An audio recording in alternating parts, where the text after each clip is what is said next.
What is Microsoft Authenticator? Let's get started. Microsoft Authenticator is a secure mobile app that helps protect your online accounts by adding an extra layer of security through two-factor authentication. It works by requiring a second step to verify your identity when signing into apps, websites, or services such as Microsoft account, work or school accounts, and even non-Microsoft platforms. Instead of relying solely on a password, the app generates a 6-digit time-sensitive code that you can use to complete the login process.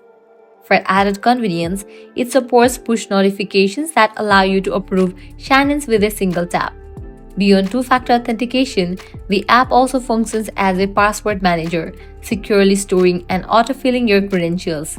It offers features like cloud backup to safeguard your accounts if you switch devices, and app lock to protect access with a PIN, fingerprint, or Face ID.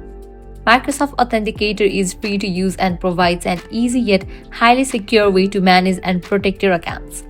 I hope I was able to clear out what Microsoft Authenticator is. If this guide helped you, don't forget to like, share, and subscribe. Thanks for watching.